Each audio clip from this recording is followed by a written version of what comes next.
So we can do this. There is just so much to do. So if nobody has any questions on that, or if you do, and if you want to write me about, whatever, feel free. My only other thing is and also if you don't, if you have any questions about the SMU Learn site, anything about trying to find your assignments or anything on that, just contact me offline after this as well. Okay? Great. All right. So we're going to go into more on typography. I started with this last week. This chart, and actually now I made it better. I had a chance. Okay.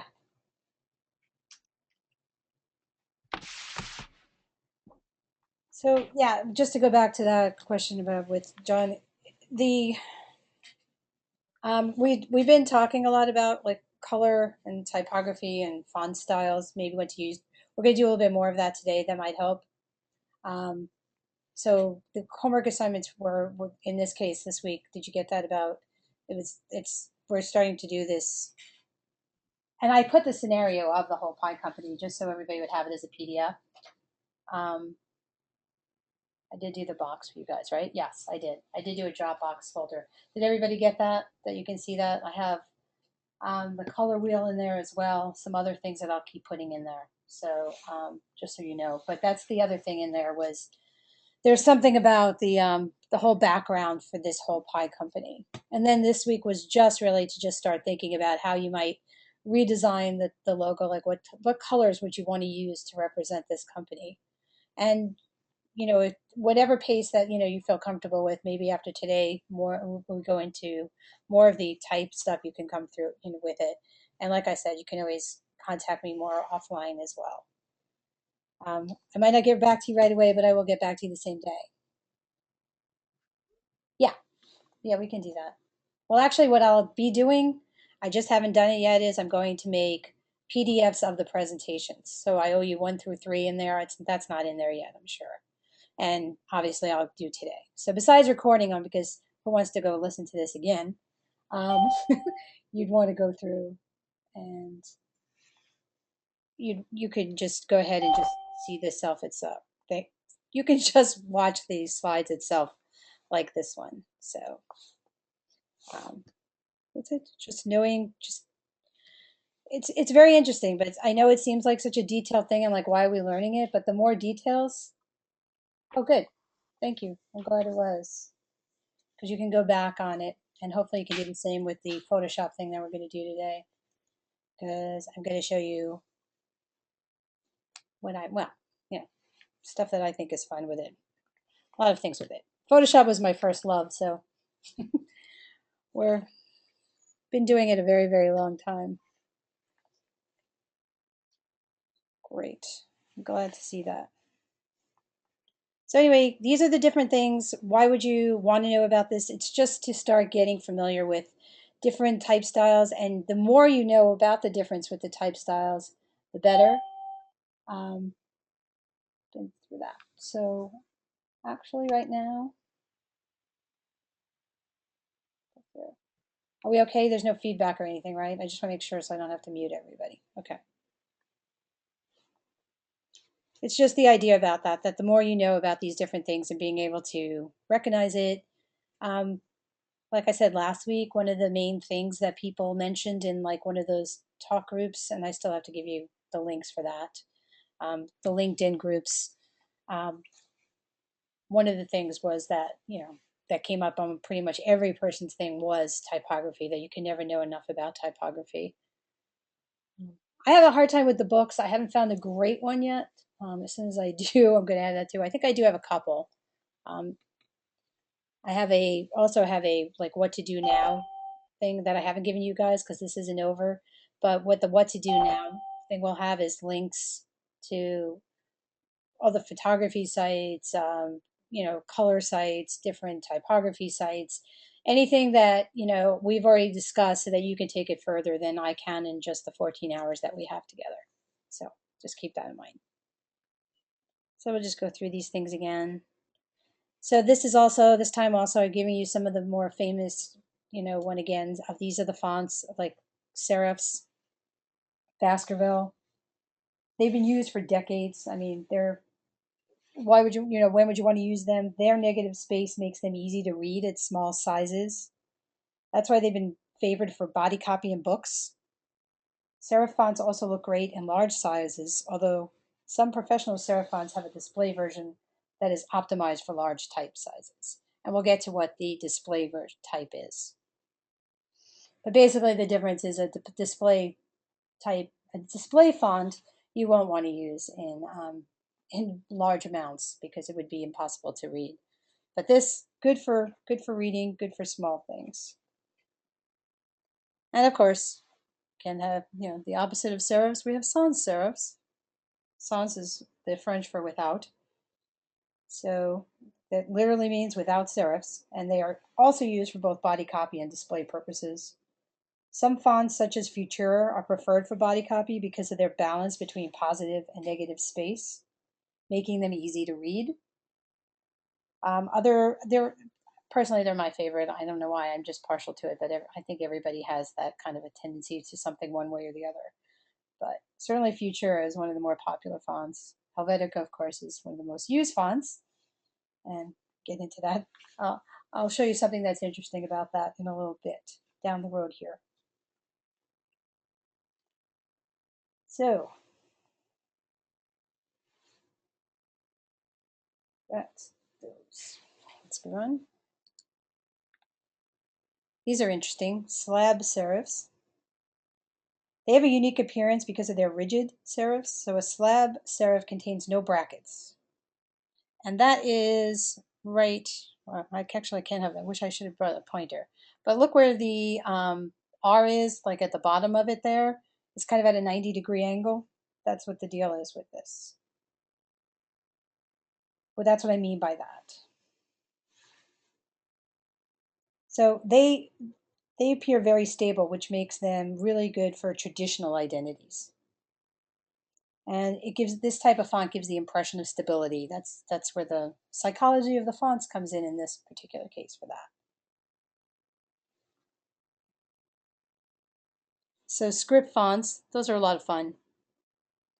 This dancing one is like um, not one of the more common ones, just one of the ones that happens to be in my actual library of fonts and that I really like. I do buy fonts pretty often actually. So the latest one I just bought was called Lunchbox because it's a lot of fun. I'm very into that. Some of the ones that are more different, a little bit more different. So script typefaces are meant to be elegant and decorative, and their appearance undeniably states importance and formality. That's why obviously we use it for a lot of invitations and greeting cards, anniversaries, graduation, romantic application. And the tone tends to be serious. I mean, script fonts are serious. But on the other hand, where some might look like a script font, like this Lucida, but that's actually Lucida handwriting that you're looking at there. And they're actually designed to simulate natural handwriting. So this gives the design a more personal touch. It makes the design appear friendlier. I find typefaces like these on organic or personal products where an emotional connection is needed. And this is what I mean by some of these decorative fonts. Can you imagine like trying to read a whole paragraph with this accent thing? You know what? It's actually pretty costly, the average cost for fonts. Here's when I buy them. I don't know if I told you guys about this yet. If I didn't, I'll probably mention it today anyway when it comes to that. And I don't get anything from these people, but there is something called Mighty Deals. Has anybody ever heard of that? I think it's called Mighty Deals.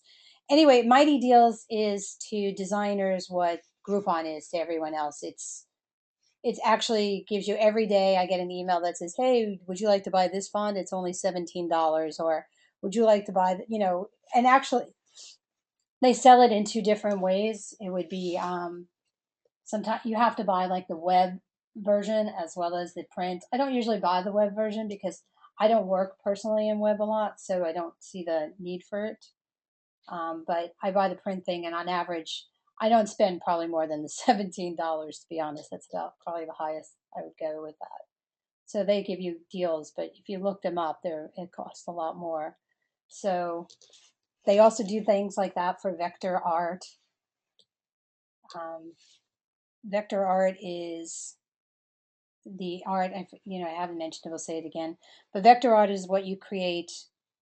Even if I repeat myself a lot with this stuff, it can't be enough because this is the kind of thing that will, eventually be on the test and is extremely important.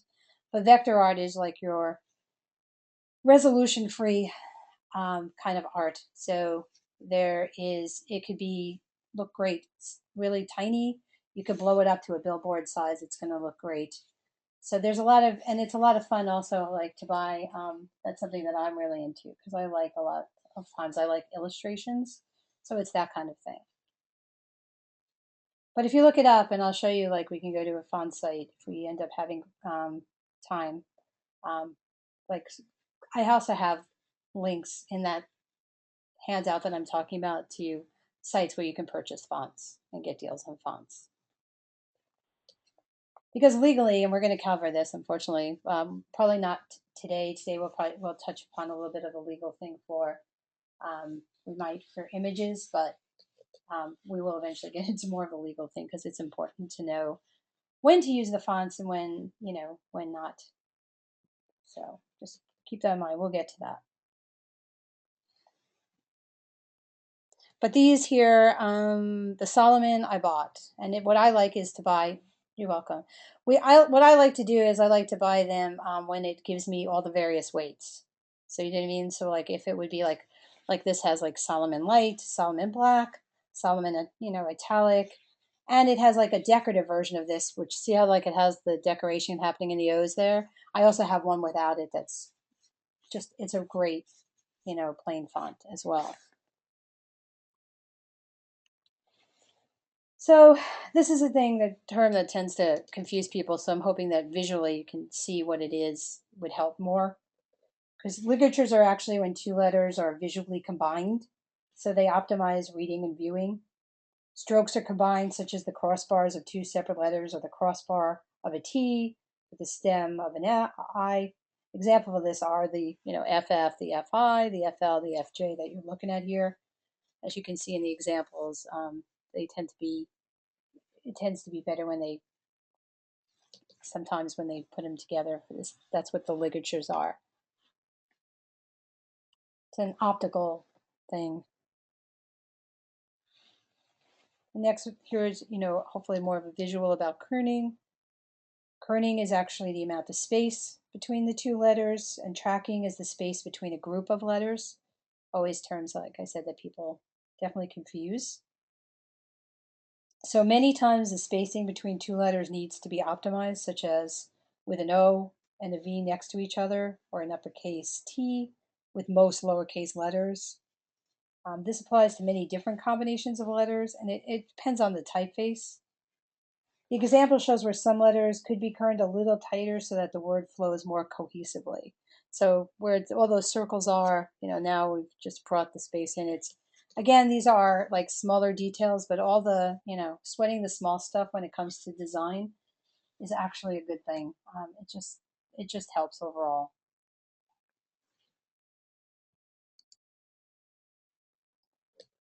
Tracking, you can see that the stack type isn't working well in the first example.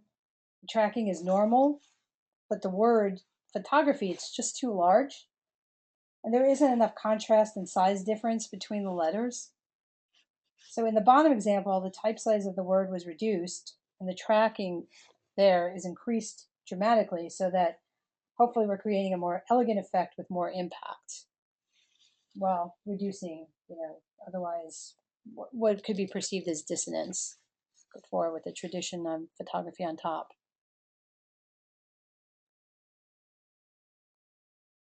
Um, I believe they actually combine them and just two through. Let's see, go through. I believe ligatures are just combined, but I need to, the best way we can check that out is we'll go into Illustrator. Illustrator actually shows ligatures.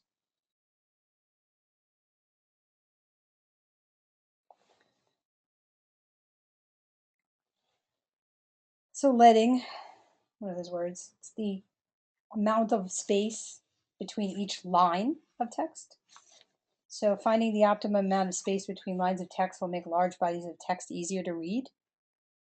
When you read large amounts of text and the lines are too close together, you often end up rereading lines by mistake. And this makes for an unpleasant read and can be very frustrating to people. So opening up the leading of a large body of text makes it easier to read while making its overall appearance more elegant. And as you can see in this, which is just 2 points of leading difference. See, so the first one it's showing 12 points, the leading value is 14 points. And the second one we just opened it up to 16, and your eyes, you don't want to have to like squint, right? Because can you imagine squinting trying to read a whole book? What kind of massive headache you would get? So hopefully that helps about that.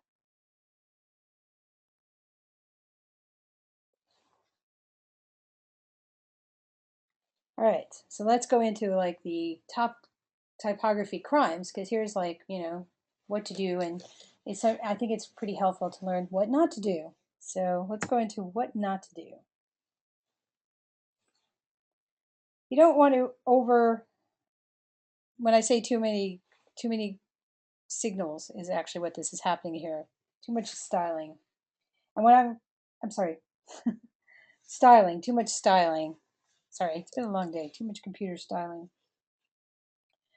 A good font should just be left alone. It can be made bigger or smaller to accommodate the space it occupies, but it really should, you shouldn't really mess with the ratio, meaning like this has been stretched up. Just imagine, taking like, anybody remembers, probably dating myself at this tea, that silly putty, and we just pulled and you stretched something out. That's what's happening here with this type, and it certainly doesn't look good to do that.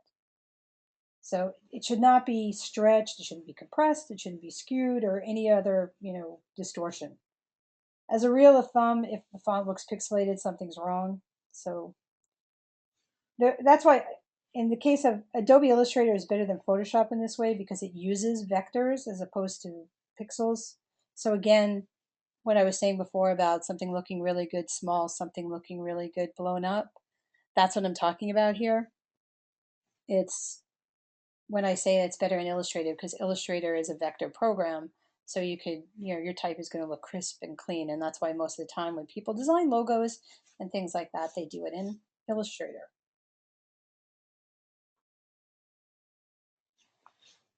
So,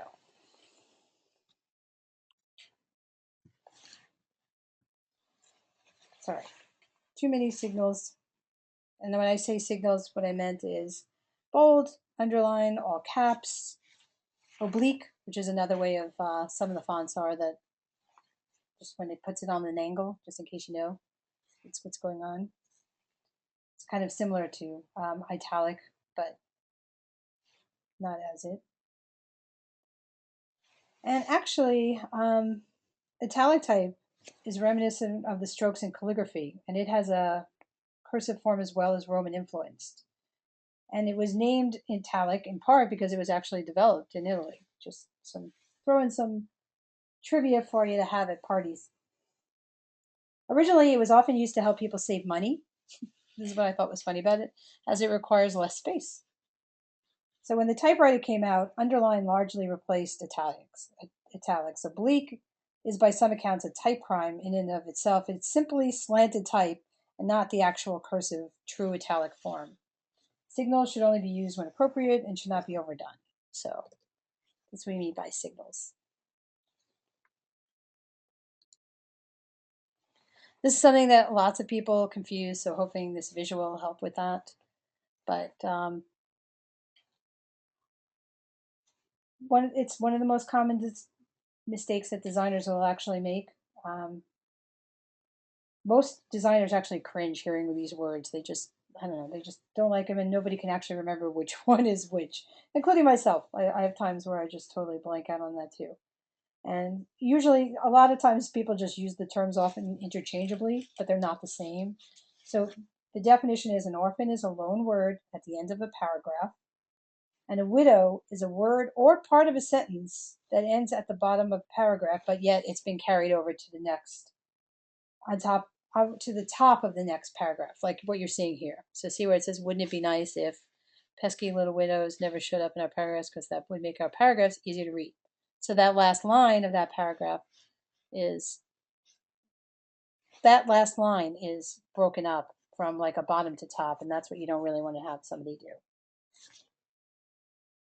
Obviously, there's another line again with the widows can make paragraphs, but that's still okay. That's not the widow. This is one of the things, like I said, I guess everybody has their pet peeves going through. This one bugs me. Dummy quotes, hanging quotes. A lot of times people don't pay attention to that. Sometimes also this is referred to as smart quotes, but really the where it says like it's measured 5'6".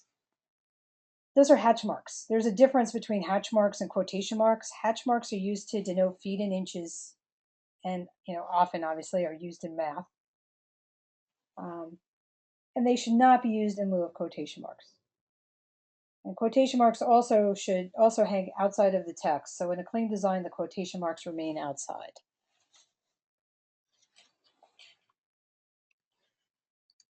This one's another thing that's confusing to a lot of people. There are actually, and I need to give you it's an interesting thing. There's shortcuts for this, but I'll be honest with you, it's one of those things that I just sort of do remotely. And it doesn't always work for me on a PC. I can how to do it on the Mac. So I need to figure out the quotes. What I usually end up doing is I will just find them in either InDesign, just so you know, because the difference for these three things, in InDesign, Illustrator, or yeah, either one of those, because they have a glyphs palette. I believe I showed that to you guys, but if I haven't, I'll show it to you again. That has all the different symbols as well, so I just find it. And you can actually copy and paste within the different documents. So I'll either find the quotes or going through it.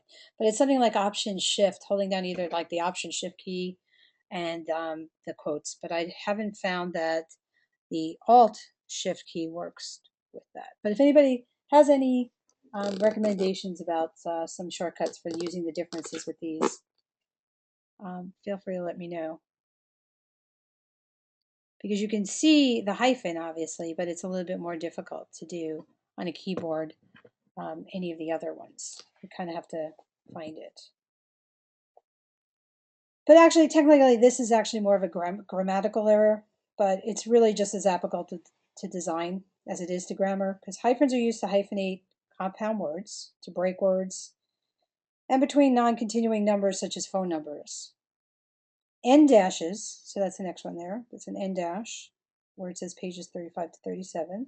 And those are used to connect continuing or inclusive numbers. So, for example, time and dates, page numbers, so forth. M dashes, which is that longest one, are used to denote a sudden break in thought that causes the end of a word. They enclose words or phrases and create strong breaks in the structure of sentences. Interesting note, the N dash received its name for being the length of a standard size letter N, and likewise the M dash with the letter M. So that's why we call them the N dash and the M dash, just in case you want some more trivia for that, standing around and chatting at parties. Because I'm sure it'll come up in conversation.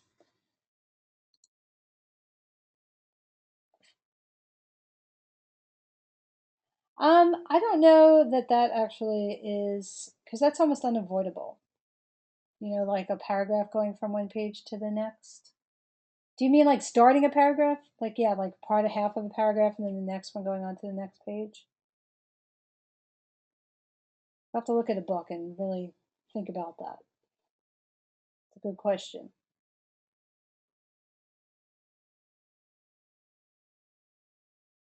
But I've never heard anything about it being something. That makes sense. That's a very, very interesting point, and thank you for bringing that up. That wanting a paragraph display because you are for it, you want the reader to keep going. That's very, very interesting. That makes a lot of sense with something that's going to be a longer, obviously, text-related kind of copy. Particularly, see, I learned from you guys as well as you learned. Hopefully, learn some stuff here. So, poorly justified type. I think everybody's seen a case of this. There's the term river, which is what happens when type is poorly justified, and its large unsightly gaps will appear throughout the paragraph. The end result looking like several rivers of white space are flowing through the text. And often you see this in newspapers, although I admit it's been a long time since I've actually looked at a newspaper. So could be a problem if I ever move.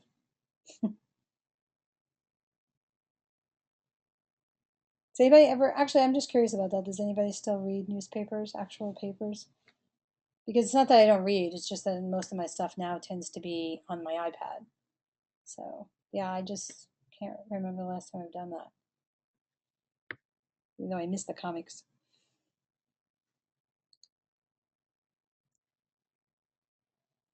So this is Rags.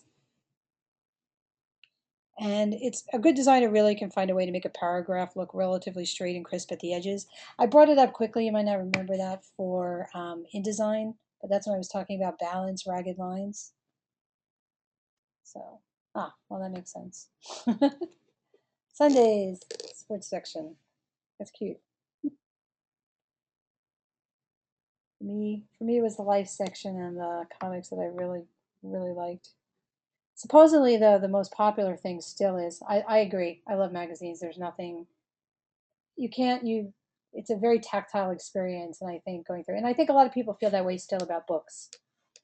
For a while there was that whole turnover around electronic books being like it, and thinking that printed word was going to happen, but I think people are still going to want magazines and books. Not everybody, but I think that there'll still be a market for it. Anyway, what I said about balanced ragged lines, that was what I was showing about some way of doing this so that you don't have this unevenness within here.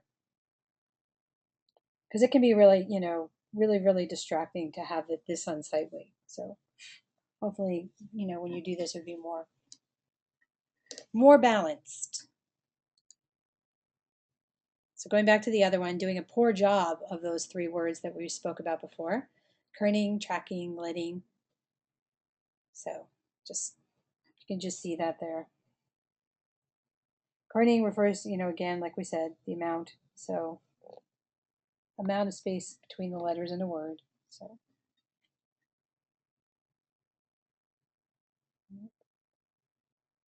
and by the way, in almost all the Adobe programs, you can just simply highlight a word and press your Option or your Alt key, depending on whether or not you're Mac or PC, and the arrow keys, and that'll help you with the with doing any of the letting.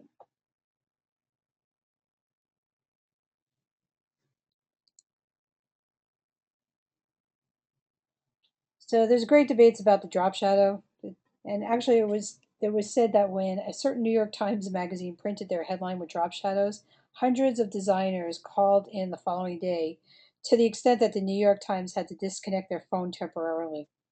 While it's a way to draw emphasis to type, many are unsatisfied with its unnatural, gimmicky feel. But there are times when a drop shadow can be great. I like more of a subtle drop shadow personally when I'm doing this. And same thing with embossed text, might be an effect you want. So I'm not saying never do this. We're just saying that sometimes this tends to be something that's overused, but definitely not saying never use it. And this also brings up debate. These are things that people are saying are, bad typefaces. So, and potentially like a controversial item on the list. Um, there are several that are widely believed by designers to be just not something you should ever use. Comic Sans comes up. I don't know if you've heard it because it seems, but if you are in the design world, you always hear, stuff about Comic Sans being like the end of like everything. You just never use it. So one of those things. I don't know. I think it could be kind of okay in the right situation, but I guess it's been overused for a bunch of things that aren't. But I guess they draw a lot of scrutiny because they've been misused and they've been overused. And one font in particular that's definitely used a lot is the Helvetica. So I believe I mentioned it before about the movie. That's what that whole movie is about. Well, not the whole movie, but it's about typography and that. Yeah. Yes, it can't be taken seriously. So then there's just the idea of we're done with it. This is not a crime anymore. We're just back to something else I didn't talk about. And again, the whole psychology and the emotion of when you would use one over the other. I think we all know that if you write an email and you do capitals or text, it's considered like yelling at somebody. So capital letters were originally called majuscules. I like the word, so I like saying it. Yeah, Helvetica. Well, it was just because Helvetica is and Helvetica is just in general the whole font. Helvetica, but you know why I think Helvetica is used so much, and the reason that I like it and a lot of people do is again, it has so many different variations from the light, a thin. It even has a thin. It has a thin version of it, so you can go all the way from that all the way to the bold or the black, heavy. So really, really a bunch of weights and a lot of diversity. Plus, it's a clean looking font. But it's really interesting. If you do pay attention now to this and study like these typefaces, you will start noticing everywhere that Helvetica is actually used. It becomes like pervasive. You'll totally find it everywhere. You'll look for it. So capitals actually they convey more of a sense of strength and power. They also represent trustworthiness and authority. And the fact that they have more visual weight means that they attract more attention and they convey importance. They should have some space around them. And then, contrary to that, the lowercase ones, those are called minuscules. And lower cases tend to look friendlier, warmer, and more personal, more informal. And they should be closer together. So uppercase can be seen as louder, while lowercase is softer. So think about the qualities you're trying to convey when you're deciding an upper or lowercase letters. And so another, like one of the other themes, there's several like kind of like, I want to call it my sub stories through this class, is that there's the whole thing about when it comes to design, about whether or not there's stealing, plagiarism versus that, versus what some people say, it's not really stealing, you're taking an idea and then you're making it your own. So there's different things about that. There's also another thing that comes up a lot is that you got to learn the rules of graphic design so you can break them. So we go through the rules, but then after that you go through it. So like this one, this is kind of fun. In this example, the designer used lowercase letters, but the lowercase letters are huge, and that conveys like loudness. Because also, really, you think of uppercase is loud. Like I was saying, it seems like you're screaming at somebody if you was going to send them a note on all capitals or a text. And but this is being that loud, but still using lowercase letters. So fun use of color. Just works for this particular thing because it kind of goes with the colors in the beach ball.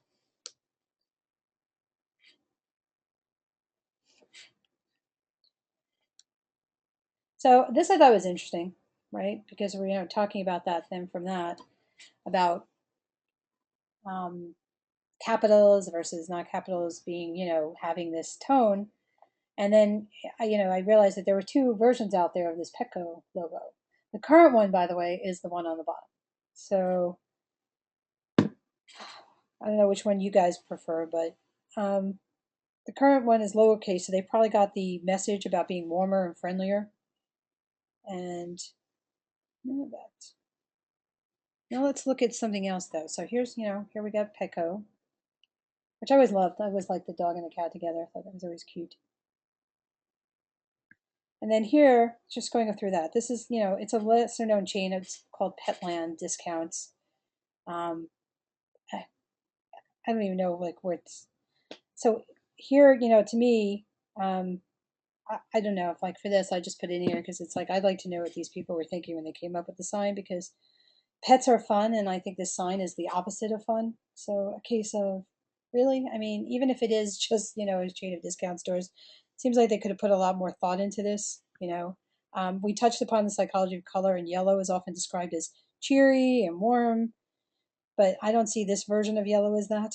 Um, Something maybe more pure and bright than this one, but not that.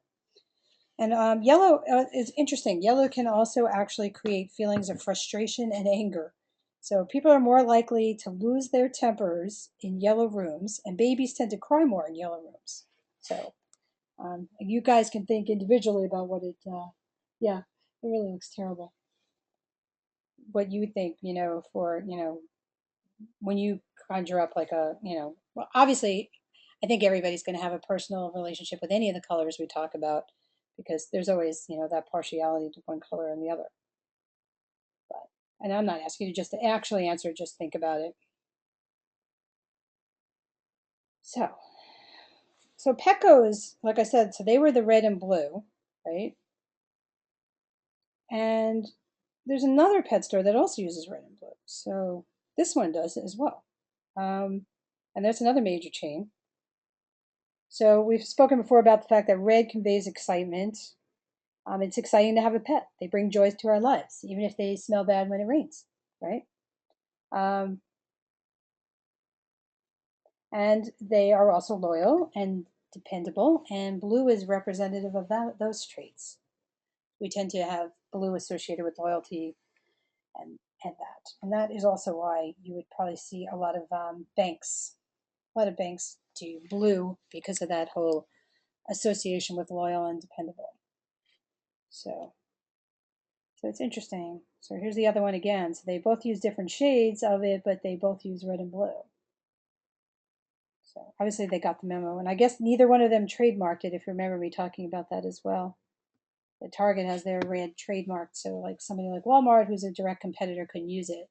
And these guys are, I would say, are pretty much direct competitors. So it's interesting that they have the same colors. All right, so let's talk about what I also like to throw in here. Not sure how many of them I have. I have sort of just maybe touched upon a couple from time to time.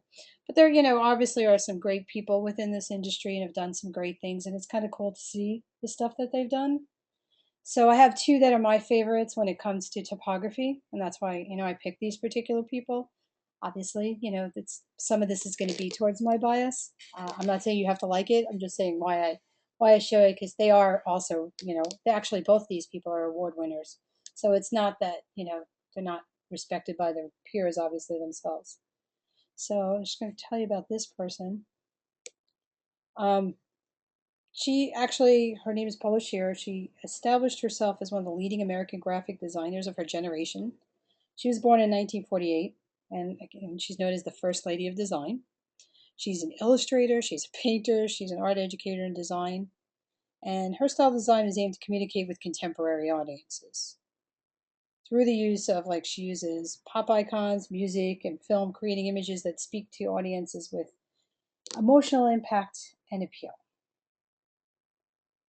And she's very, very associated with, and this could probably be, I didn't really think about it, but it probably could be the reason my other bias is she's very much associated with New York. So, in case anybody has not heard that, as much as I've tried to get rid of the heavy accent that I've had over the years, that is originally where I am from. So, that could be that too.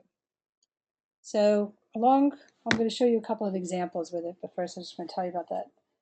So, along with her ability to mix fonts with colors as well as extreme letter spacing, just really makes her work striking and bold. She's got that in-your-face impression to her design. Um, she just has an interpretation of retro through traditional method of approach. And this is the part that I thought was interesting when I was going to say about the Helvetica. Um, Her reasoning behind her decisions, styles, and ways of working was simply a response to her dislike of the type, and there's a quote, dislike of the typeface Helvetica, and combined with her rebellious attitude regarding the rules have made her a leader in the field. So again, it comes up again about the knowing the rules so you can break them, because her stuff actually kind of does like this, bring in the noise, bring the funk, but it is actually, it fits what this is, what this is trying to portray. It is trying to be like an in-your-face thing. So it's a couple of things. Just does some really great things with typography and image combined, I think. So again, you don't have to like it, just showing you stuff about people and the thing. But then the other thing, the reason that this is great is she's also actually known for something else, and that's related to the other thing that I was talking about whether or not, stealing versus plagiarism, because there are some fine lines in this area, and it can be a hard thing to actually teach. So try to bring it up a couple of times. I showed this first ad once already. Alexander Rodchenko, and he designed it back in the 1920s. And like I said, since then it's been reproduced in a variety of forms. One of the more notable was the recent, Franz Ferdinand CD cover that was back in like 2005. And now, like, you can check these out. This was interesting. So the one on the left was actually created by a graphic artist named Herbert Matter, and he was also back in the 1920s was his time. And the account is actually the same. It's Swatch. They're both actually ads for Swatch. Then you fast forward a few decades later, and Paula Scher creates the one on the right. But this one actually was openly copied. So, and what I mean is that she actually got permission from AIGA and from Matters estate itself to copy the ad. So the poster had to have some elements recreated. The lady in the ski hat was reshot at a different angle. The title changed and made bigger, then bigger still by the marketing department. And then the arm dropped in. It was credited to Koppel and Scher with Herbert Matter, so he's got a name in it as well. So, and it's interesting. Another interesting quote that it came about. It says his author Tom Wolfe, if anybody knows who he is, he said that many designers dip into the big closet of design history, searching for ideas to recycle. So sometimes that's what happens. You go into the back in the past looking for things. And then this guy is one of my favorites. If you've never seen him, Herb Lubalin. I'm sure most of you have heard of at least like legs and seen that, but he designed that logo, and you can see the cool way he does like the whole typography thing, like the marriage with the two R's and the mother and child. The family is a Reader's Digest thing with the three I's, and well, actually, putting the extra one over the L, he still looks like a family. The beards, he's got a whole bunch of other great stuff. If you Google him, you can see all the great things that he's done. So those are two of my things that I particularly admire. Just fun work from these guys. All right.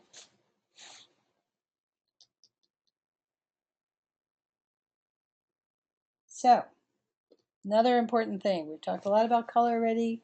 Talked a lot about typography. Got to talk about something else that's just incredibly important, and that's images. I'll let the slideshow go while I'm doing that.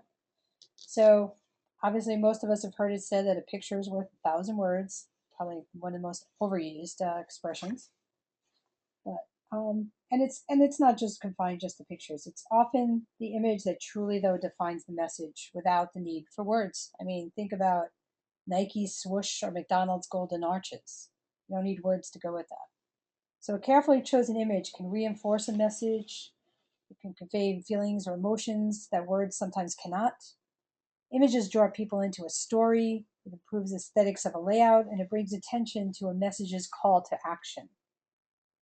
The key to using images effectively is to understand what makes an image impactful. Then images should be chosen with careful consideration to purpose, like how and where will it be reproduced, rights and royalties, budget size, optimization, we'll get into what that is soon, and other factors in order to ensure that the use of images is strategic, cost-efficient, and successful. And there's more to choosing an image than you might think. Choosing an image that is most effective with your message and intended audience has little to do with psychology in the way has a little to do with the psychology in the way that the mind interprets or relates to an image. So if you have like a basic understanding of this psychology, it enables communications to choose images that not only look good but feel good and make sense with the message being delivered. The ability to construct meaning from visual images in advertisements and other communications is sometimes referred to as visual literacy. And the practice of using images to strategically assist messaging in communications is referred to as visual communications. So, and I'm not just talking about photographs, I'm talking about other graphics as well, like these. They're just, these are just images that define different things. And I would think that most of you guys know what it is. And then I always forget that I just made one actual, one other thing. There's actually a Starbucks logo without the Starbucks coffee in it. And that's actually the one I meant to use here. So just pretend that you don't see that it says Starbucks coffee. Because the point was that you should just have a recognizable icon without that.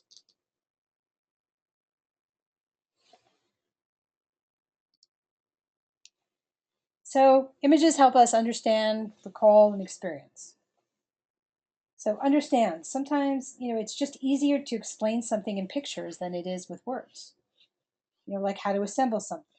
Too much text can overwhelm, it can be boring, it can confuse people, and images use understanding to reinforce a message.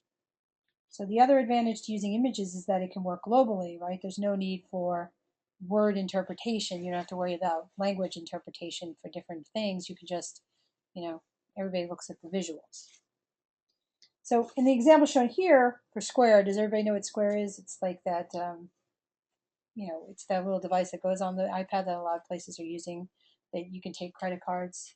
We can all become our own personal cash registers. Hopefully you would understand what it is just from the visual. Because after, looking at this picture, you already know that the card reader attaches to the device, how big it is, what devices it works with, which, they're showing the iPad here. It does actually work with Android, but it's hard to show that too. So they just picked the more common of the tablets and went with the iPad. How to swipe the credit card, what appears on the screen of the device when the card is swiped. Lots of long, boring paragraphs would have to be written and obviously read by your, visitors in order to understand this information. So instead, a picture just says it all. So this is just a great example of effective image usage.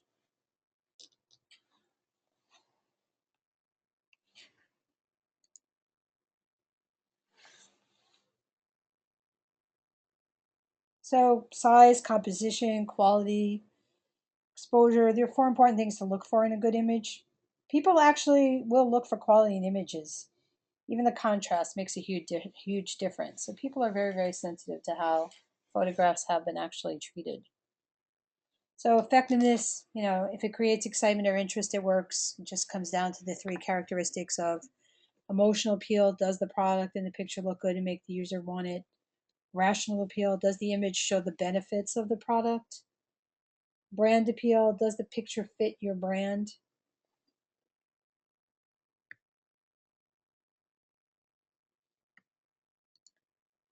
And let's get into some great stuff. Now, a lot of this stuff, and I've mentioned this before too, one of the sources that I love to use for different things for this class is from the Before and After magazine, or B&A, and it's bna.com, I believe. It's just great stuff that this person uses. And we're gonna look at some examples of some great use of imagery. John McQuaid, he's the founder and director of Before and After magazine. So he had a client who made and sold her own crafts, and she asked John, this client, for his opinion of her business card, and this was her business card. So this is what she had, and she said, "Hey, what's going through?" And here's how he redesigned it. Here's what he said. Well, you could do that, or you could do this, or you could do this, and he just, she's pretty lucky because this is a crafty thing. There are some great visuals to be done, but and this is a case of why not take advantage of that, because it's a great use of showing her actual work on these different cards. And there was just a whole bunch of them made with all her, a lot of different products that she can just give out. And I think it's a much better representation of her, and it's a representation within just the picture. Not, you don't need all the other things. And by the way, according to his website, John McQuaid is actually says that he was the very first desktop publisher in the world. It's quite a statement, but maybe. So this is some more great stuff. Keep it simple. Sometimes like instead of all these words, why not use imagery? So here's another case. Here's this slide. I'm sure everybody's seen it. It's a pretty basic example of a PowerPoint slide about meaningful difference. And talking about all this stuff about the strongest, most well-positioned brands, blah, blah, blah. Probably already lost me because there's so much to read. And talking about all these things. So, changes it to, what makes you different? Here's a visual that says, hey, I'm different. This was kind of cool too. This is a sign actually from a trade show. And it's not bad, going through. It's not really like, I'm not saying this is terrible to you, but it's actually just more powerful to just have this just simplified to less text, less going through. Because, it's in a situation where people are just in a hurry going through all kinds of stuff. It's a trade show and running around looking at different things. So this was more effective for them. I love the idea of this. Sometimes you are very limited in the resources that you have. So here is this just picture of a chair, but the designer used this chair for all the different just the art that you're seeing in the, in the catalog. But it's all the same chair, just cropping it at various different places to go look like it, to just get the most out of it. Sometimes you want a focal point. So here's, this picture of all these green apples, but it becomes different, right? If we make one of them red. Maybe you want to talk about something that's standing out. How dull is this, right? We got four just, things of type. But what happens when we add that? It becomes much more visually interesting, doesn't it? I mean, to have her breaking that up.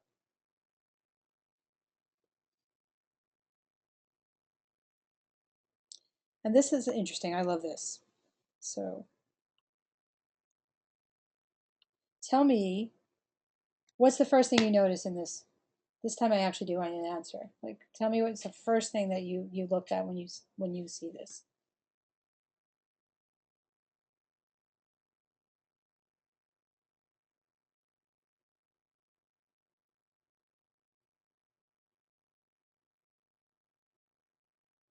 Yep.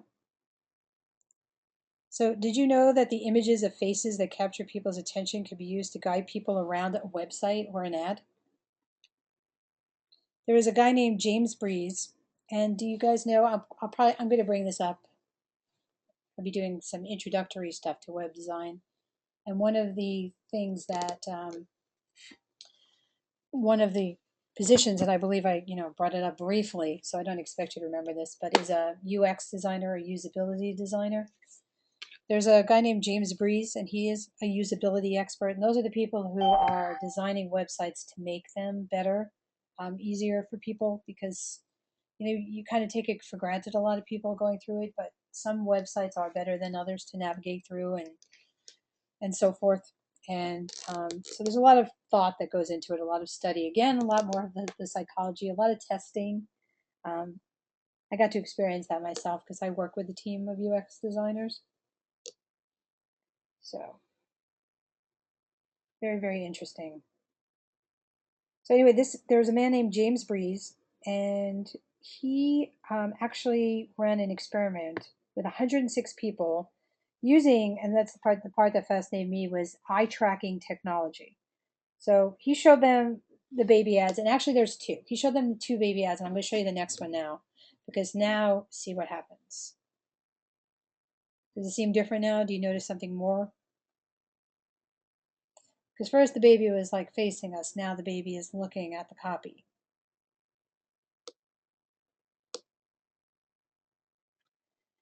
So the results of this study, before you go through that, yeah, now you actually have much more going through. The results of the study are actually represented by heat maps. And the redder the spot, the more people looked at it. So we're going to go look at this next thing here. So you can see here from the red, the red spot, that people were actually looking at directly at the baby who is busy looking at them. So most of you answered that. That's what ends up happening. This, the baby's facing you, and the baby's cute. You're going to look at the baby.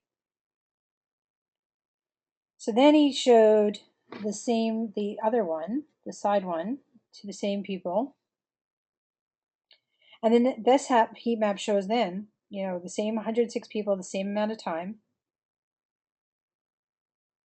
And this time, besides the fact that, you can see where the red hot spots are, and they looked at a lot of different things, but it was pretty amazing because they actually even looked at the fine print at the bottom, which in the first one, let me just go back a second, you can see not really much happening, as far as like the showing the heat map where the bottom line is there concerned, the fine print. But lot darker green happening at the bottom there. So it wasn't their main focus, but they looked at it.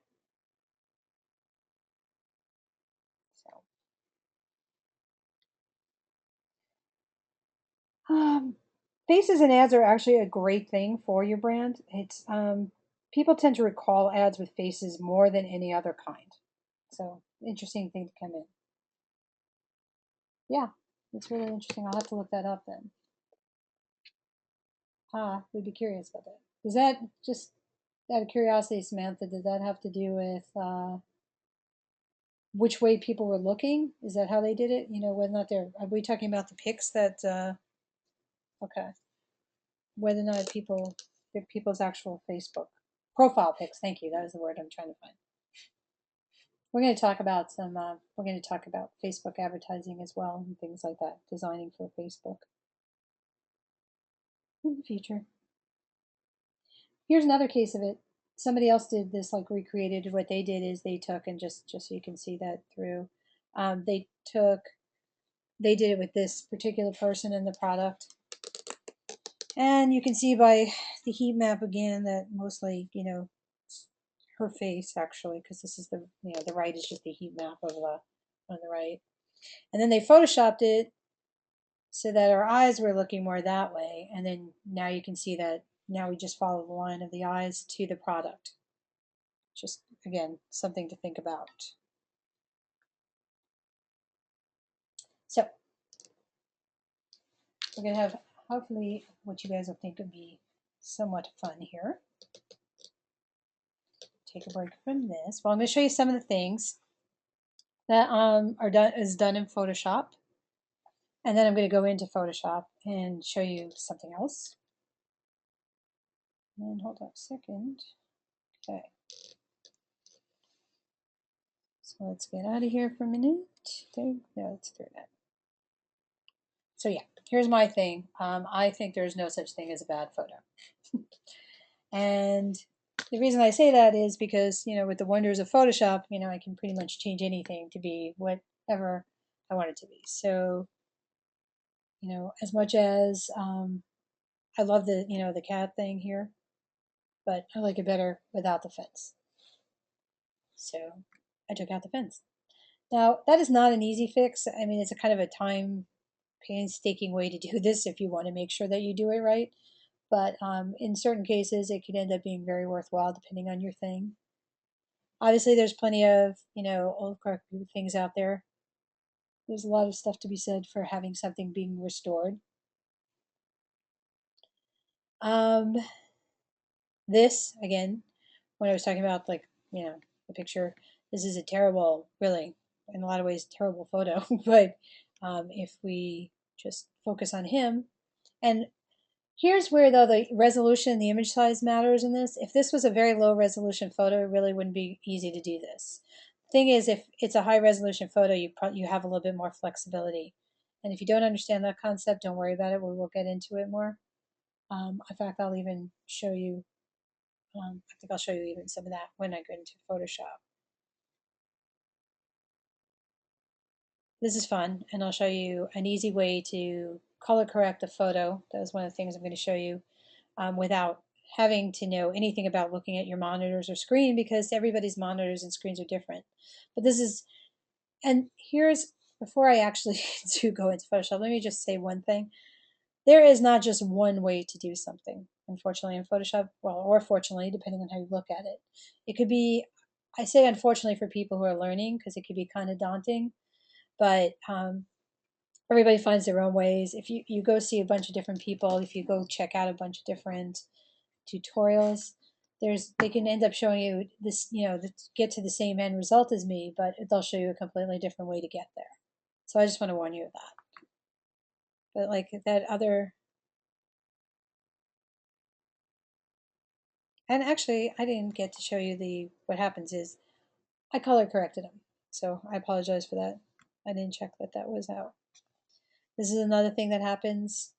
Case of this law firm, they wanted just the people and the desk. So, gone, right? Take it out, things through that. Hair gets to be a little bit challenging. This is where things like, channels also becomes interesting. Going through, but it could all be done. Just some things are just a little bit more painstaking than others, and some are why that's why I say that you earn the big bucks.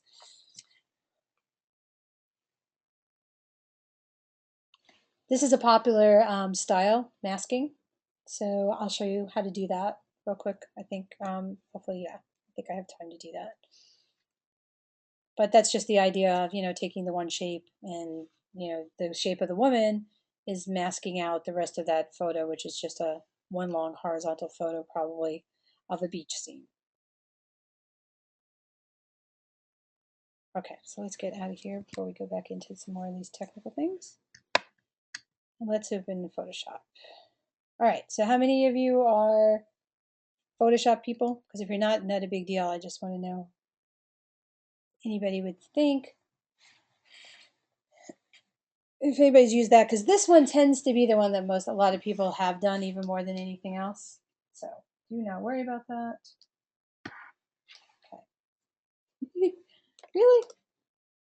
Yeah, it's. I think a lot of them can be intimidating at first, and you'll obviously learn a lot more about it in your class. So don't worry about whether or not you're like, oh, I didn't get that. Well, first of all, again, this will be a good thing because it is being recorded, so you can play it back.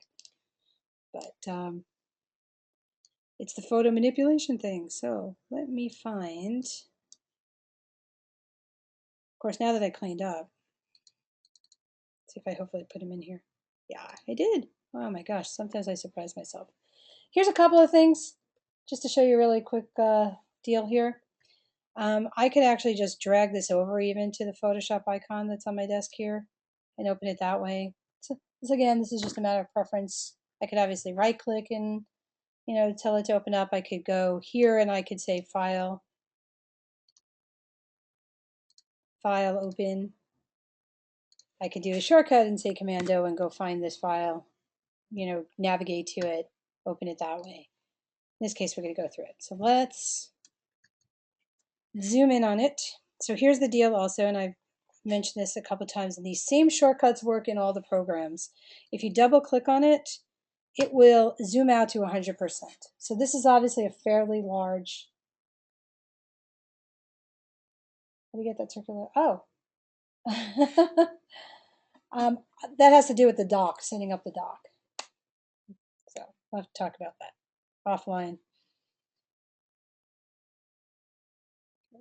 So anyway, you can see how huge he is because he's not all of him is fitting in there in my window, and you can tell it's 100% by over here. Right here it says 100%. So I could double click on here, and that will fit him within the screen. At this point, I'm going to zoom in on it a bit, because I want you guys to just be able to see a little bit better. So let's just go ahead and get a good range of that. So pretty dull, right? And I am using, by the way, I should mention that I am using the Creative Cloud. I am using the latest and greatest version of, latest and greatest, supposedly latest and greatest version of Photoshop. I don't have any problem with it, but people get upset at how many different, you know, the fact that things keep versioning, and the fact that also with this one, that you're kind of stuck, you know, because they only do the cloud version where they used to have other um, other different things to do, like other choices as in terms of like you can actually purchase the software license and licenses for it. Now it costs like what, $50 a month for all of it, but for photography people actually they've offered which would be Photoshop, Lightroom, and Bridge, I believe. They have a much you can get a deal on just getting those programs and not the whole Creative Suite. Just a extra FYI for any photography buffs out there. So here's the deal. It is very very dull, and I'm not going to go into a lot of detail with this, but I will explain this to you. I've talked a lot about the whole RGB thing, right? The fact that, you know, your monitor, that's the way it shows red, green, blue. You know, the red, green, blue covers pick up through this. So let's actually do this. We'll just turn off the others. And you can even, I'm going to do this as a different way. Hold on. So I might have to do it in the options. I think actually in preferences, we can actually see it.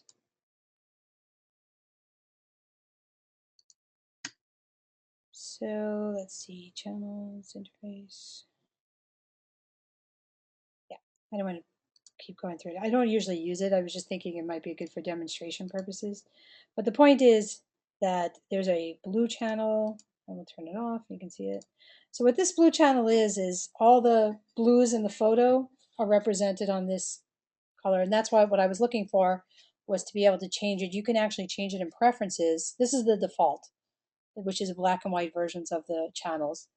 But you can change it so that you actually would see a blue channel, you can actually see a green channel, you can see a red.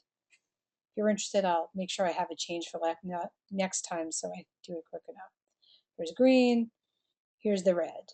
So these three things all together end up making this, you know, color image that we're seeing here. To put it in the most simplistic of terms, and again, don't worry about it, it'll be explained to you further along down the line. This is just an introduction to it. But in regards to that, there's this thing called levels. And even better, hold on.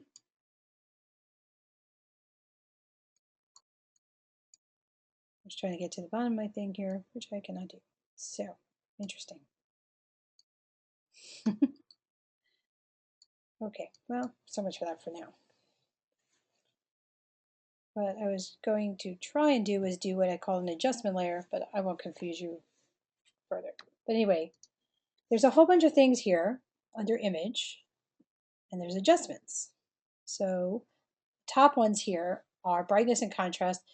I would hope brightness and contrast is obvious, but I will show you it, you know, just since we're going through it. Levels, curves.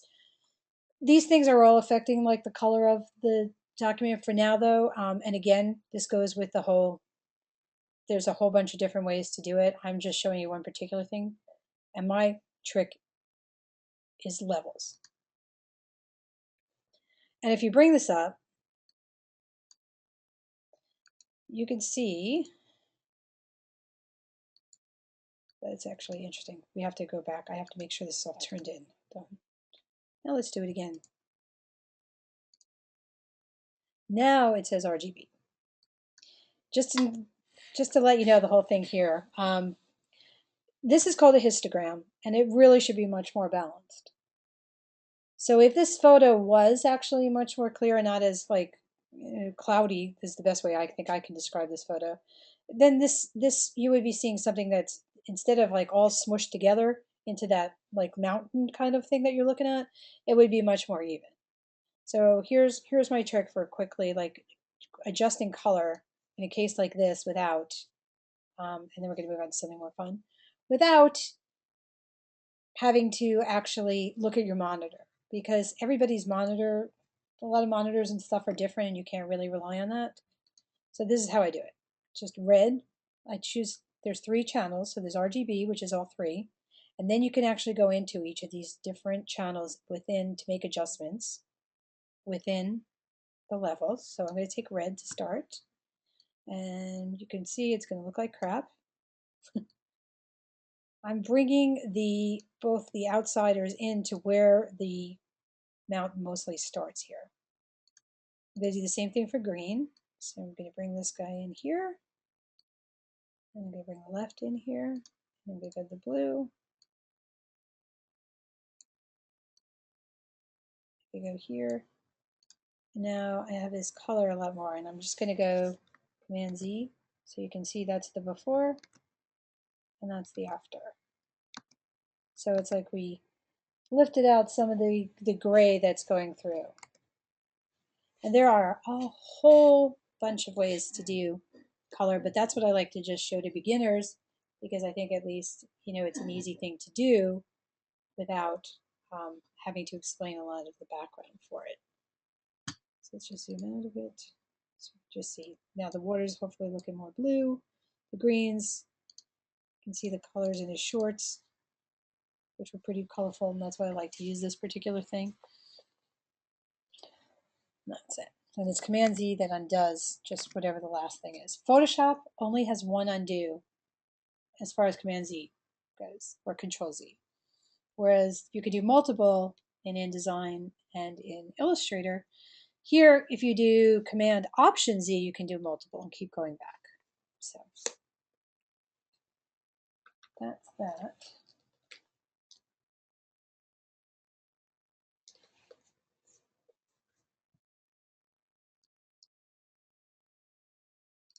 And then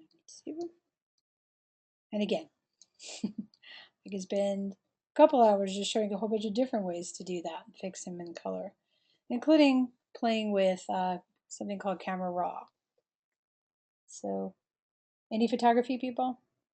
Because you would probably understand that more, and then I would know how much I have to explain about that. Okay. All right. So sometimes, well, a lot of times, what happens is you want to combine images. So that's obviously one of the great things that this program is for. So I'm going to open up a couple of things here.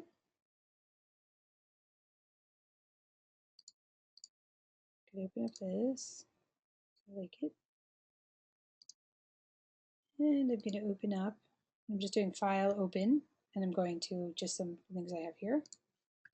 Him. And here's what it takes. So right now, I have both of these things open, and what it does is it automatically just the program, as you could have multiple versions of this thing open, multiple images open with thing, and I'm just clicking on one and clicking on it. You can tell by the fact that it's highlighting it. So right now the grunge background is highlighted, the guy with the hoodie is highlighted. So let's see. This is one of the good things for beginners because I don't have to tell you to use the pen tool to get him out. There are some other ways we can get him out if we want just him minus that beige background. Let's just zoom in again. And I'm using the magnifying glass. The other way I can zoom in. I can also do this. I can click and hold. I can now hold down the Alt key and it turns it the opposite way and we can go ahead and go out. So just, I could just use Command plus and just keep going in. I could use my space bar. And if I click my space bar, you see the little hand? It's called a grabber. So that's where you can move something within to look at. All right, so it's mostly gray, but there's some like dirty stuff, little pieces extra like gray within this beige background as well. I hope you guys can see that. Little dots here. So let me sure we're doing that. This is called the Magic Wand tool. And right now I'm going to start at 16 because I want to show you a different thing, and I'm going to show you contiguous. Contiguous means touching. So I'm going to select any ranges of color that touch. And the way it's going to judge the range of color I'm selecting is by where I click. So this is beige, so I'm just going to click somewhere in it. And you guys see, hopefully, these marching ants here. Let me just zoom in a bit. With these, that's what they're called, they're marching ants, and what they represent is the selection. And I hope you can tell that I did not get all of the actual beige. We're missing over here, we're missing over here, and there are a couple of ways I can deal with this. I could go ahead and I can hold down my shift key and I can just go ahead and click over here and I can click on this stuff, but that gets a little bit time consuming. What's happening is when you hold down a shift key, it allows you to add to a selection. If you hold down the option key or the alt key for PC, it takes away from the selection. So like right here, pay attention to this part right here in between its legs. If I go ahead now and hold down my option key and click, it's now removed that particular part from the selection without taking away the whole thing. If I do Command D right now, I've taken away any selection. It's D for deselect, Command D or Control D. So the tolerance, I'll show you how the difference is. Let's do that again, and I'll show you again also what contiguous means. Because you'll notice that now I'm going to put on 32. All right, so what it is a higher tolerance. And now let's just click in that same spot. And better, right? Let's just zoom in. So better, yeah, we have a lot of it done, but look down here, right? We still have this stuff here represents the fact that it's not selected. So not perfect. And because it's not, because it's contiguous, it means only touching pixels. Because all these different things here are pixels that make up this photograph. And that's why it did not select this color even though it's similar. So let me undo that again. I'm doing Command D. And now let's change it to 64. Not 300, not 3,264. Just kind of curious to know what would happen with that, but I'm not even going to try. I don't want to blow up my machine. All right, here we go. Ready? Yay. Okay. So I just clicked again on the beige, and you can see, because of the higher tolerance, that it is picking up other darker versions of the beige, other lighter versions of the beige, a lot more of the background, but not this part here, right? Because this part is broken up by the guy's jeans. So it's not touching, it's not contiguous. I'm going to deselect again. This time, let's have that unchecked. Let's zoom out so we can see. Take my magic wand tool again. I'm just going to click within here. And look, oh, now I'm getting some lighter stuff.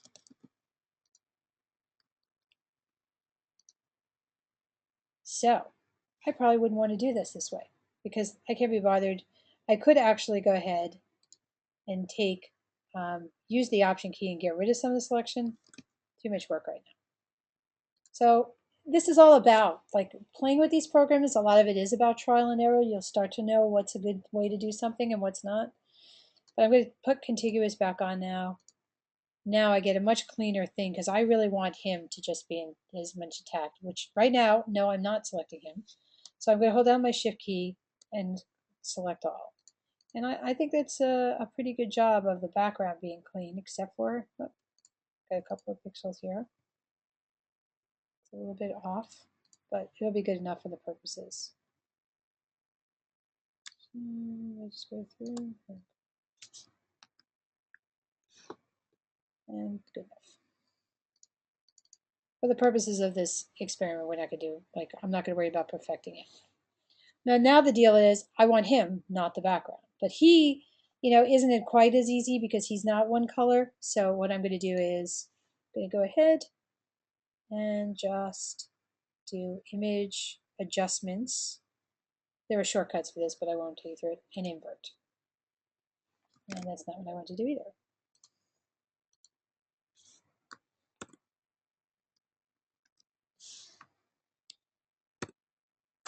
Anyway, the shortcut is Command-Shift-I, and what that's doing is inverting the selection. What I just did was invert the photograph. So I inverted the colors. So remember the whole complementary thing? I just ended up giving the opposite color, the complementary color, to that beige when I did that. But now I have a pretty decent selection of him. Like I said, not perfect, but we're not going to worry about it for purposes of this first introduction class. And what I want to do is drag him into that.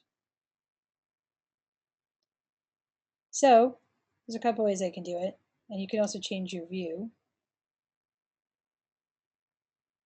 So we can say 2F vertical, and now we can see more, of these two against each other. This is the selection tool. It's also the move tool. So I can just click and drag, and I can bring him into this picture. And he looks like I brought him into this picture, if you know what I mean. So let's go back over here. And for now, I'm going to close him up so we have more room. We have more stuff to go through here. All right, my first thought here is that I think he's too big. I want to see more of him just so I can show you a couple of different things. So one of my favorite shortcuts, use it all the time, can't tell people enough about this, especially who are learning it, is Command T, Control T if you are a PC person. So just remember that. If I ever not say it, just so we know from right off the bat, anytime I say Command, it's Control key for PC people. Anytime I say Option, it's Alt key for PC people. And this is what's called a bounding box that comes across it, and it's got these little squares, and what this lets me do is a variety of things. And it all depends on what's going on here. So can you see this? This is right now got it's angled. And it's angled because it's telling me that if I just hover outside of this like this and do this, I could rotate them. And I'm going to undo it. And I could hold down my shift key so that I only can do 45-degree angles and so forth, but I'll undo that as well. I could also hold down the shift key and I can evenly, proportionally make him smaller. Here, we can put down that. All right. So what bugs me now about this, and the reason that I chose these particular two things, was to show you a variety of things. One, like I said, the fact that it doesn't have to, you can make your own thing, but this to me looks like I just took the guy and put him on the background. Like he's not jiving with, you know what I mean? He doesn't look like he's blending in very well. And that's because to me, he is, and I touched upon this as well, but just reinforce that. The background is like oranges and browns and golds. So the background represents warm colors, whereas he is actually cool colors. So he's kind of the opposite of his background, and that's why I think this is conflicting. So here's the way I could change that. This is made up, Photoshop works in layers. So the background, let me turn him off. The background is its own layer. And that was my original thing that I had opened up. It's just this, what you're looking at here. Just open it a little bit more. Let's fit in there, good. Now I have put him in, so he is on his own layer. And here's something that you would want to do. I'm going to tell you this from the beginning so that when you guys get to Photoshop that you do this and practice, get in the habit of doing it. Name your layers. So even just for the purposes of this, I'm going to say it. So guy with hoodie, whatever you want to call it, that's going to help you remember it. Because I guarantee you, if you come back to this document at a later time and there's 20 layers and they just say layers 1 through 20, it is not going to be fun for you. So just keep that in mind. Name your layers. Name so that you know exactly what you want to go to. And if you work in a team environment, you want somebody to be able to come behind you and to be able to work just as well. So here's a fun thing. I can go up here. And again, like I said, this might be confusing. Don't worry. You can just replay this, or, that's what's great about the recording, or ask me, or you'll learn it, you will understand it more when you get to Photoshop. But there's a cool thing here called Image Adjustments, Match Color. I love this thing for a variety of reasons. If you have a variety of photos that all have different, feels to them, some feel cool, some feel warm, but you want them all to be the same, this is the kind of thing you can do. This works with outside, works with having a bunch of separate photos. It works within the same photos. So this is something that a lot of people don't get. But the deal is, what I'm going to ask it to do is, I want the color of him to match more with the color of the background. This is exactly what I want to do. So in this match color, my source is going to be the background because I want it to, I could source it from an outside photo, but that's not what I want. I want him to blend more with the background. So the layer would be background. And now you can see that this is way too much. So, but more so, right? It might end up being an effect you want, who knows? You can end up doing like special things. And then what I usually do with that is I just bring it all the way over to 100 and then I just start, playing with what I think looks good with any of these things. And again, this is now going to be personal preference.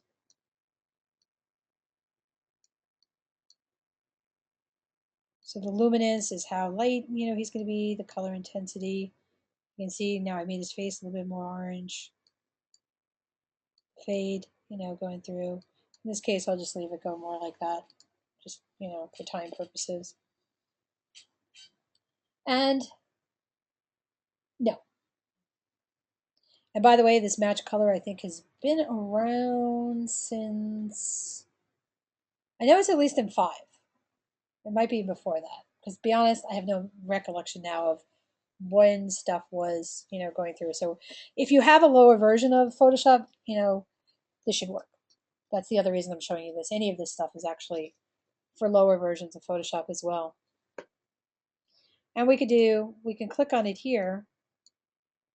Here's what I'm doing. All I'm doing is, see the fingers coming up here? And you could tell an active layer by the fact that it's a darker, like it's gray. See, now the gray is here. That means the background layer is selected. Right now I have the guy with hoodie selected. And I'm going to go ahead and double click on it because here's where all that stuff comes up that we talked about before about, oh, shouldn't use, drop shadows and whatever for text and things like that. But that's, like I said, that's not a never thing. And I certainly would use it like here. So this gives you a bunch of different special effects. Here's stroke. Let's just do something exaggerated just so you can see, whatever. It might end up being something that you want to do as an effect. I'm not going to do that right now. Here's the interesting thing. You can tell that I still have some extra thing over here. That's why this black thing is being stroked, because I didn't do a clean job of that selection before. So it's not just outlining him. And we can get rid of that. That's not important, but I'm just showing you that right now for ha-has. This is one of my favorites, Drop Shadow. And if I check it and click on it, it means it takes me into this is all called a dialog box. Lots and lots of dialog boxes, so I can understand those of you who are scared of Photoshop why you would be, because there are a lot of these things that come up. But just give you the one secret that's the key to this whole thing, of everything to succeed in this whole course: practice. It's the secret ingredient to this whole thing is just practicing everything, and that includes this. So here's the deal about the drop shadow that some people may or may not know who haven't used it. I can go in here and I can go ahead and play with these sliders. So this is the spread. This is the size. So see, I have it like really exaggerated. I can make it spread out. It's starting to look pretty funky. I can move it with the distance, whatever. This is not what I want to do. I'm not trying to make him look like there's a monster hanging out behind him. And at any time, if I don't like everything that's going on here, here's a trick. Instead of just canceling everything, I can just hold down my Option key, Alt key for PC people, and press Reset, and it goes back to where it was. I'm going to click on Drop Shadow again. Let's make it a little bit bigger, and we could just literally click in the document and drag this drop shadow to wherever you want him to be. We can change the opacity a bit, make it a little bit more, whatever, going through, just, you can decide which way the light goes. So what I'm trying to get at is that you can end up making, your own picture.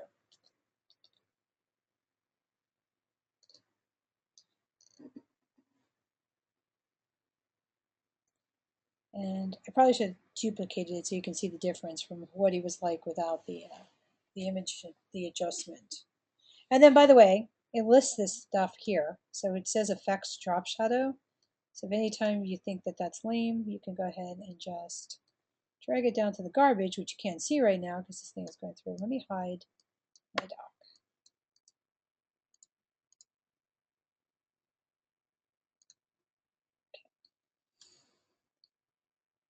There we go. Now that's better. So anyway, I can take the drop shadow, clicking and dragging. I'm holding it, and I can take it right down to the garbage, and there it goes. And I can undo it and bring it back. I could turn it off if I don't want to see what it looks like. I can turn down just the eye. That's what the eyeball does. Like right now, I could turn him off because this eyeball just turns visibility on. So he's not going anywhere. We're just not seeing him at the time. Because sometimes you're going to want to see something behind the layers that you're working on.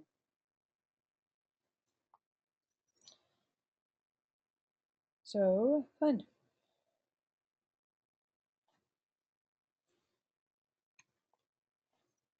So you get the idea, like that you could practice with more than thing, and that's why how people do collages. You take things out of one, take it into the other, do the masking thing. Let's go ahead and do that.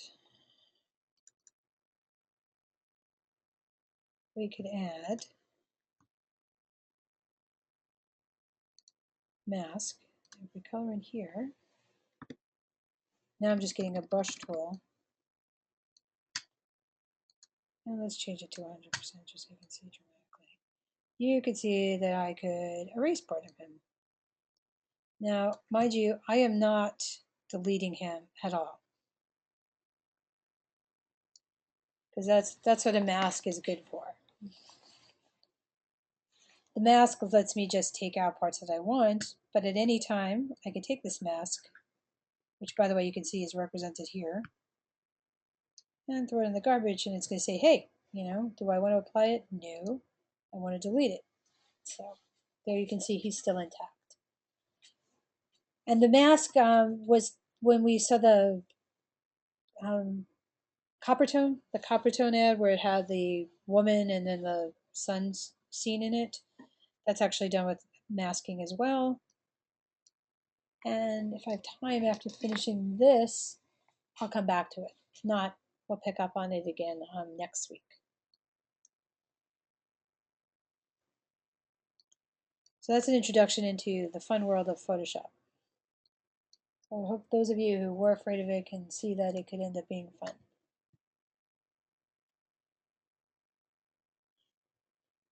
I'll go back here.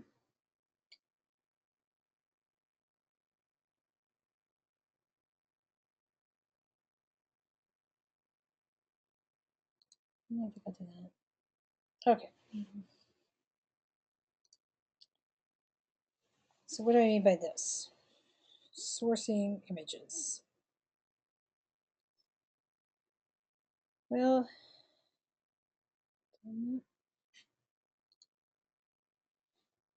this gets to be there's all kinds of things. Like I said, I have to touch on some of the legal things about this because you can't actually go out there just find pictures that you like on websites or like do a search, a general Google search, find an image for, let's say, I don't know, even just something as generic as dog, and just be expect to just use it. There are rules about all these things. So intellectual property, what is that? That's one of the things about this. It's as soon as a piece of work is created, it's automatically protected by copyright law. And this means you own the right to how the image is used.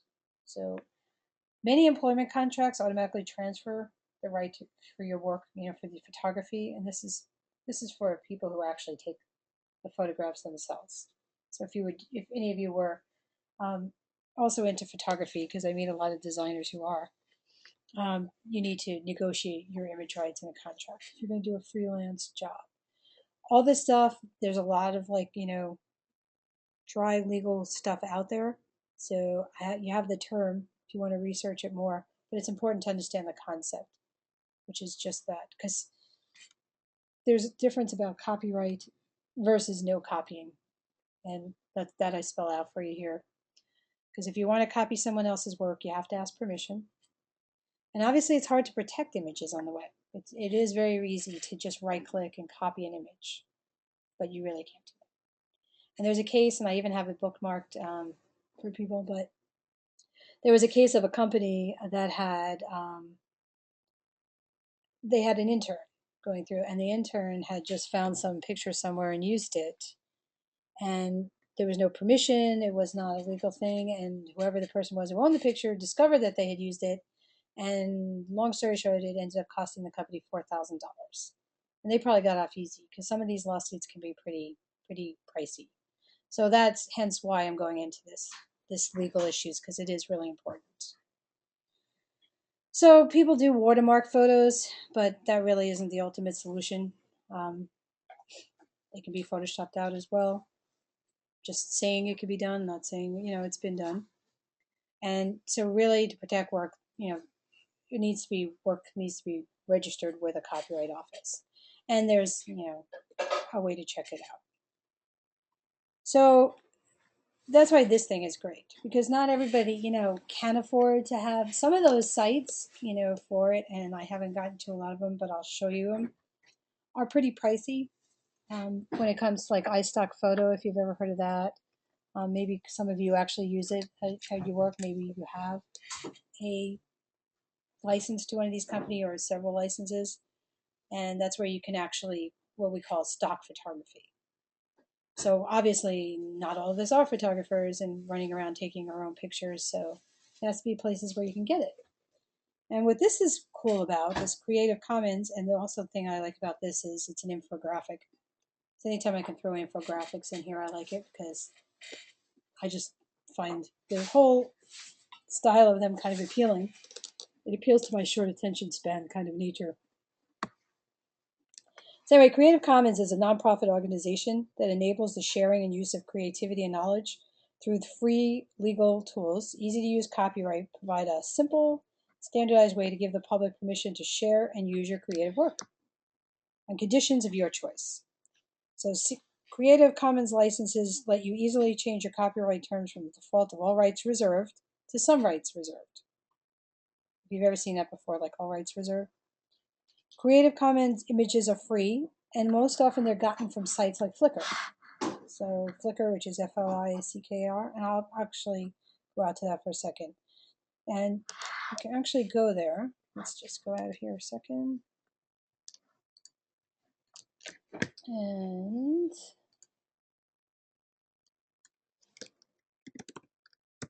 okay, let's bring it over so you guys can see it. Ta-da! All right, let's just do, just because I'm sticking with this whole thing. Let's type in dog and search. And obviously, I'm sure I'm going to get a zillion pictures of these guys. But here's the point. The thing is, I can't just use these pictures in anything that I want. But if you go to advanced search, and we have dog again, right? We want dog, we want, let's say, photos, whatever.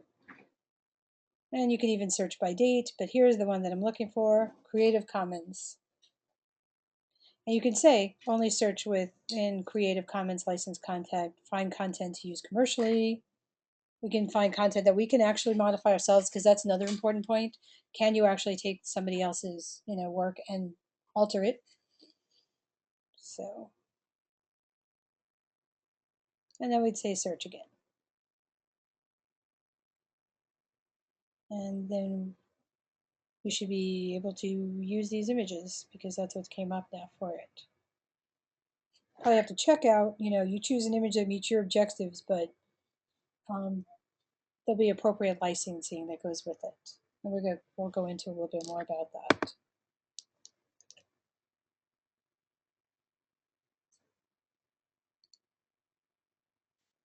And I can show you on the thing, or I can show you here.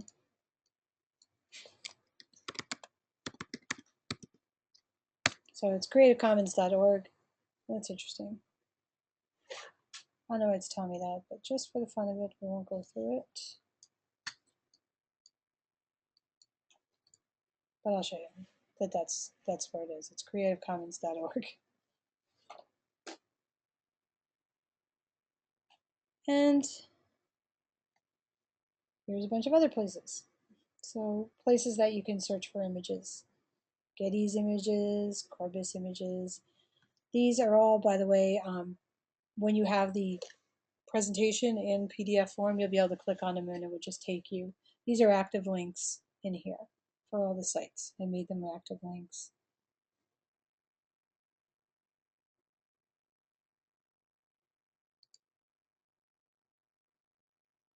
So it gets interesting. I mean, this was a thing I had done, images that came up in a general search for tires. And you can just see that, yeah, you can just get pictures of tires, but sometimes, you might want to go more a little, even with tires, it could get a little bit more creative. Maybe you just want to use the tire tread. You can see the groups of them. You can see the way they're the different angles of the tires. So lots and lots of things.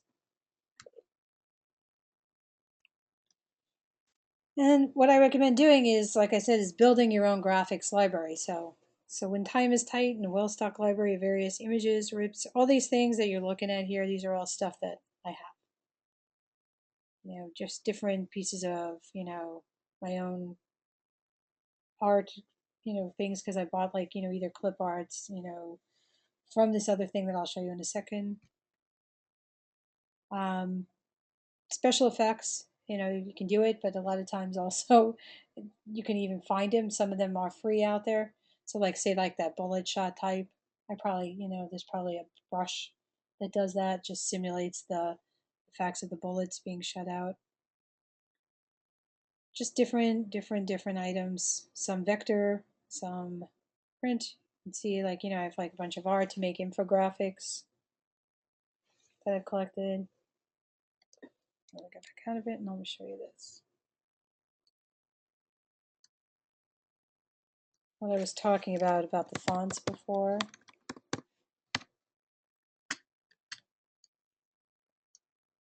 So this is what it's called. So it's mightydeals.com. You can see like here it's like WordPress themes only $19. Here's, there's a bunch of books for $19. Get certified Adobe training for web design.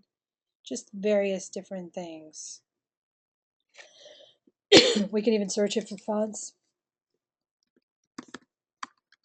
if you can spell.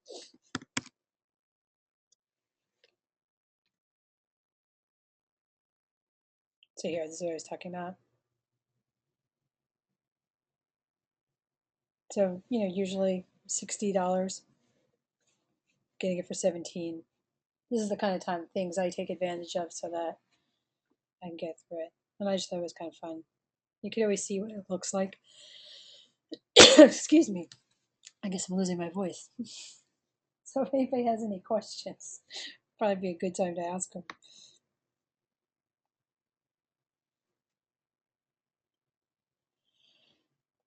If not, I'll just go back. I can go back and does anybody have any questions? Want to see something that they've heard of or need or interested in regards to Photoshop?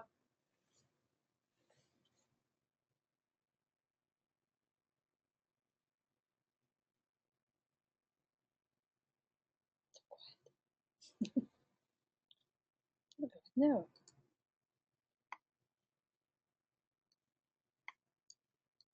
I'll go back to it anyway, because now we can go over some of the images, the image formats. And I'll start with him again too.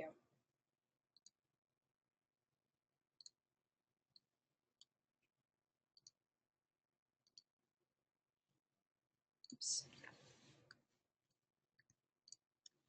Photoshop has well, all of them have this. Open Recent, I love this because I need this all the time, so I'm just going to go back and find him. And this is my original thing of him. I had closed it up, so it doesn't remember. I could have saved the selection so it would remember it, but I'm just going to go ahead and do that again. Okay. So, what if I wanted him to be just by himself? Because have you seen like transparency? A lot of times that's what happens. Like if you see an image that looks like it's been cut out, and especially like for a web design, it's really what I'm talking about. This format is only for online. What I'm going to show you. Right now, it won't let me. If I try to delete this, It's not going to let me do it. And I really want this gone. So that is because, you see this little lock here? The background layer of Photoshop is always locked, but it's easy to unlock. That's not a problem. I can just go ahead here and I can throw it away. I'm going to do that. So you can see the other way is just double clicking on it, and now I can name him. Guy with hoodie. Okay. But anyway, that's going through that. Now, if I press delete, let's what's happening here, but this little checkerboard that you're seeing, it represents what we call just its transparency, and that's what that background represents. So now, if I go ahead, I want to save him for the web. And what I want to do is, and I'll go over what these particular formats are next time, but I just want to show you through this, give you a heads up on it. And actually, I don't want to save as. I want to save for web. Open to it. And you get this big dialogues box. But the point of it is, these are the things that we're going to talk about next time, what these different formats are.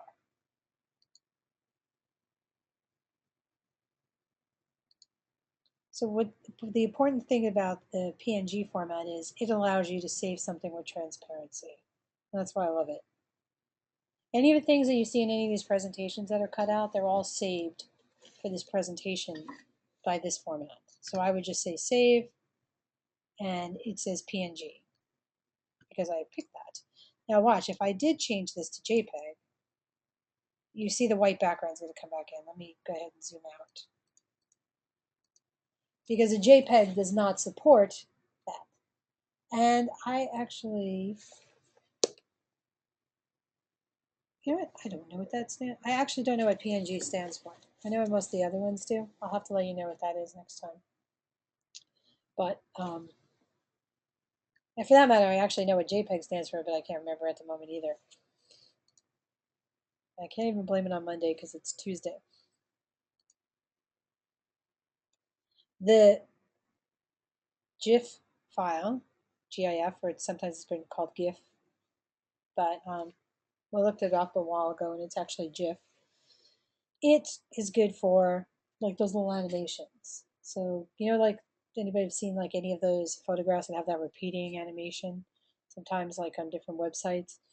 That is what a GIF is. And I've used a couple of them actually throughout this program. Any of the little animations, those are GIFs.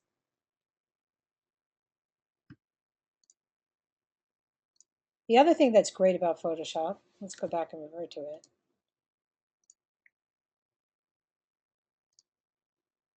is the list of things you can save as. None of the other ones have as many as this. Photoshop it's the native document, so when you are going to be working layers, you're going to save it for that. But you can see there's JPEG. There also is the opportunity to do the PNG, but it doesn't work as well for me when we do that. And thank you for Portable Network Graphics. So, go use the two. And TIFF, and we'll go into when we're going to use all these different things, because some are better for print, some are better for web. And I should have looked up what next week's was. Let's see what next week's assignment is while we have a couple minutes here.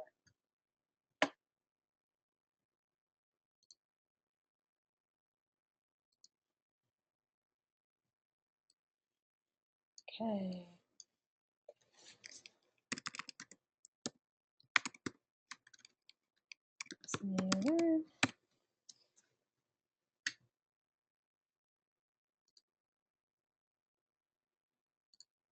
Okay, I'm logged in. This is mine, so that's where I'm doing it off screen for a second. Just want to get to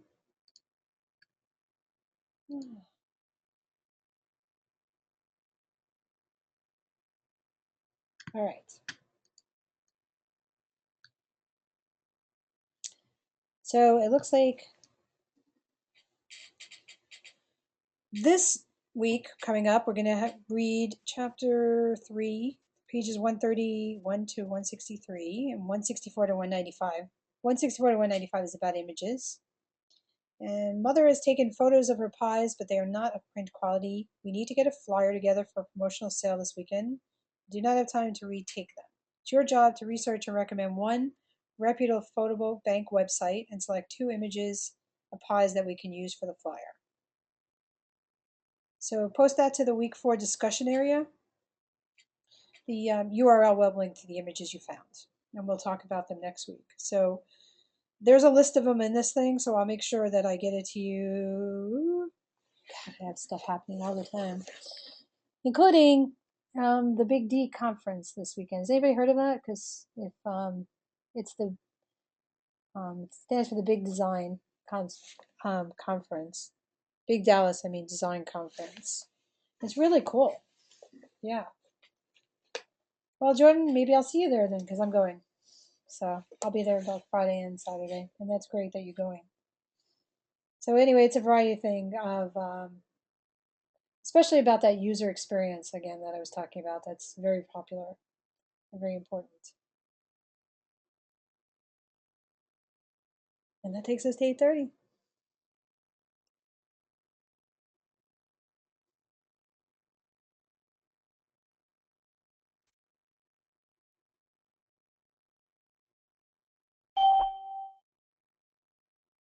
Have a great week.